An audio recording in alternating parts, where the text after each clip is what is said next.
In two Nigerian states of Ekiti and Osun, a powerful movement is taking root. Here, within these vibrant communities, a transformative process is unfolding, one that places the decision-making power directly into the hands of the people. Socially inclusive, participatory budgeting that captures the needs of women, youths, persons with disabilities, men, and the elderly. For decades, like most Nigerian states, Ekiti and Osun have faced various social, economic challenges. But now, participatory budgeting, a democratic tool, allows residents to decide how public funds are allocated.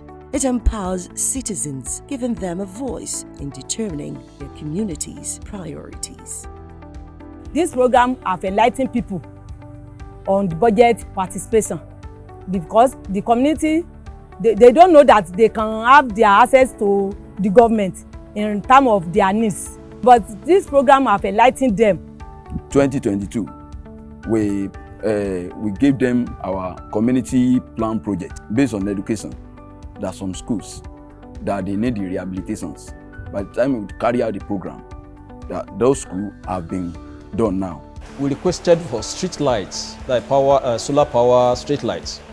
And by the grace of God, the CLP monitor our requisition to the state and to the federal level. We were able to capture about 2 kilometers solar power energy. Each sectors of the community, they mentioned, they wrote what they needed in their areas. We collated it and submitted it to the local government for implementation. And we thank God that some of them were implemented. By the virtue of the provision of information so given by this organization, this body, very many of us have been able to understand exactly what it takes to agitate for things that belong to us politely, without any grudge with anybody, without any violence. The participatory budgeting process is fostering a sense of ownership, pride, and accountability within these communities.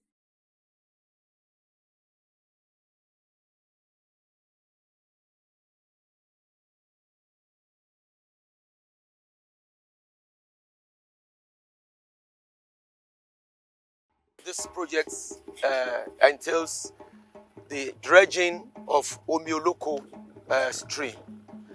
Before the dredging, the water used to flow on the main road till the knee level. This culvert was desilted, so to allow for the flow of water for like 5 kilometers away into the Ureje Canal. The culvert is part of the community assessment needs. Before the construction of the culvert, this farm settlement was totally cut off. But after the construction of the culvert, they have been linked up with the main road so as to assess the inflow and the outflow of goods and agricultural products. Wọ́n gbìyànjú fún wa, wọ́n bá ní ṣe ọ̀nà Òkè Bodè dé Àjàpẹ́ ní èyí tí a ti ń gbòrùgbẹ́ rẹ̀ lọ́jọ́ tó ti pẹ́ láti bí ọdún bíi 15 sẹ́yìn. Bá dẹ̀ ṣe ń ṣiṣẹ́ yẹn a rí pé iṣẹ́ tó dára ni, iṣẹ́ tí ó jẹ́ àlòpẹ́ ni. Àwọn tán kó wá bẹ̀ gbogbo ẹ̀ náà ilẹ̀ ń wò yìí wọ́n ń ṣiṣẹ́. Ní àwọn community Ìlá community pé àwọn ní ìdí museum ní Ìlá pé kí ó jẹ́ pé gbogbo àwọn other community tí wọ́n wá mọ̀ wo àwọn nǹkan ìṣẹ̀ǹbáyé tó wà ní Ìlá Ọ̀ràngún. Tó ó sì gbà wọ́n bẹ̀rẹ̀ láti 2021. Ìgbà tí wọ́n ti bẹ̀rẹ̀ náà láti wá inspect ẹ̀ bí wọ́n ṣe bẹ̀rẹ̀ bí wọ́n ṣe ń ṣe lọ là ń wá tá a sì ya fọ́tò rẹ̀ tá a send rẹ̀ sí community life project. Àwa là ń monitor project yìí láti bẹ̀rẹ̀ pẹ̀pẹ̀ títí tí wọ́n fi parí ẹ̀ dé òpin níbí. So exactly how is this program carried out? First, Community Life Project, CLP, with the help of its partner, MacArthur Foundation, undertakes periodic training for its vast network of grassroots people under its Reclaim Niger initiative. It hosts needs assessment meetings with local stakeholders, community development agencies in the state, and the local government officials. These assessments are then presented to relevant political authorities to be captured in the state budget. The final steps involves monitoring all such projects to ensure standards and completion.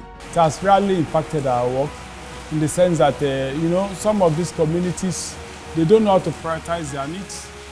Once we come here, they write it to us, they give it to us. We now put it in our budgets for the year. In most cases, they have been seeing huge changes in the community. We also at the local government level, by the time we will be organizing our own. So we'll be using this one, the CLP program, like it will be like a springboard. In fact, one of the things said here is that budget and development program is supposed to be made for the people and not for party. So it does not matter which party is in control, it is for the people. Prior to this current project that we're implementing, we used to have regular town hall meetings where the people will look at their community needs and try to prioritize those community needs and use those things to engage the local government. But we saw that that was not sustainable.